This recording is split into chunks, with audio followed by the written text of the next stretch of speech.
രണ്ട് ജില്ലകളിൽ red alert ഇപ്പോൾ നിലവിലുള്ളത്. ഒന്ന് കണ്ണൂർ, കാസർഗോഡ്. ഇപ്പോൾ സന്തോഷ് കൂടി നമ്മളോടൊപ്പം ചേരുകയാണ്. സന്തോഷ്, നേരത്തെ സംസാരിച്ചപ്പോൾ സന്തോഷ് പറഞ്ഞത് റെഡ് അലർട്ടിന്റെ മുന്നറിയിപ്പിനനുസരിച്ചുള്ള ഒരു മഴ പെയ്യുന്നില്ല എന്നതാണ്. ഏതെങ്കിലും തരത്തിൽ ഇപ്പോൾ സാഹചര്യം മാറ്റമുണ്ടോ? ഇപ്പോഴത്തെ സ്ഥിതി എന്താണ്?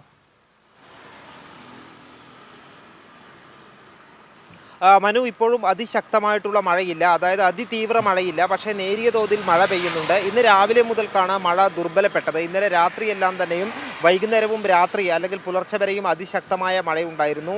ഈ കഴിഞ്ഞ മണിക്കൂറുകളിൽ പക്ഷേ അതിതീവ്ര മഴയില്ല. എന്നാൽ കണ്ണൂർ ജില്ലയിൽ പല സ്ഥലങ്ങളിലും ഒറ്റപ്പെട്ട നിലയിൽ മലയോര മേഖലയിൽ ഉൾപ്പെടെ മഴ പെയ്യുന്നുണ്ട്. ജില്ലയിൽ പരക്കെ തീവ്ര മഴ പെയ്യുന്ന സാഹചര്യമില്ല. ഏതായാലും റെഡ് അലർട്ട് തന്നെയാണ് കണ്ണൂർ ജില്ലയിൽ നിലനിൽക്കുന്നത്. അതോടൊപ്പം തന്നെ കാസർഗോഡ് ജില്ലയിലും റെഡ് അലർട്ടാണ് നിലനിൽക്കുന്നത്. ഈ സാഹചര്യത്തിൽ ജാഗ്രതാ നിർദ്ദേശം നൽകിയിട്ടുണ്ട്. ജില്ലാ ദുരന്ത നിവാരണ അതോറിറ്റി കൃത്യമായും കാര്യങ്ങൾ വിശകലനം ചെയ്തുകൊണ്ട് തന്നെ മലയോര മേഖലയിലും തീരദേശ മേഖലയിലും എല്ലാം തന്നെ ജാഗ്രതാ നിർദ്ദേശം നൽകിയിട്ടുണ്ട്. അതോടൊപ്പം തന്നെ ഈ തീരദേശ മേഖലയിൽ കടലിൽ പോകരുത് എന്നുള്ള നിർദ്ദേശവും നൽകിയിട്ടുണ്ട്.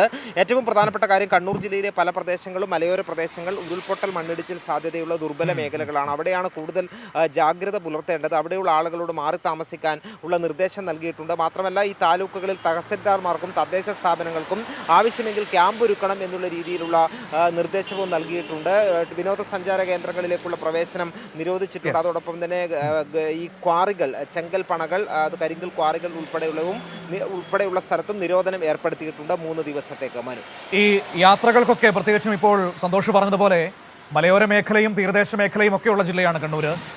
യാത്രകൾക്ക് ഏതെങ്കിലും തരത്തിൽ രാത്രിയിലുള്ള യാത്രകൾക്ക് നിരോധനമോ നിയന്ത്രണമോ അങ്ങനെ ഏതെങ്കിലും ഇപ്പോൾ ഉണ്ടോ? അങ്ങനെ എന്തെങ്കിലും അറിയിപ്പുകളുണ്ടോ?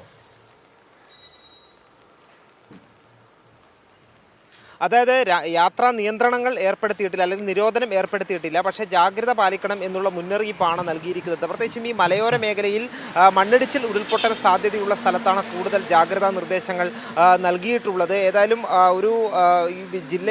കണ്ണൂർ ജില്ലയിൽ മുൻകാലങ്ങളിൽ അതിതീവ്ര മഴയുണ്ടായ സമയത്ത് വലിയ മഴക്കെടുതികൾ ഉണ്ടായ പ്രദേശമാണ്. ഉരുൾപൊട്ടൽ ഉൾപ്പെടെ ഉണ്ടായ സ്ഥലങ്ങളാണ്.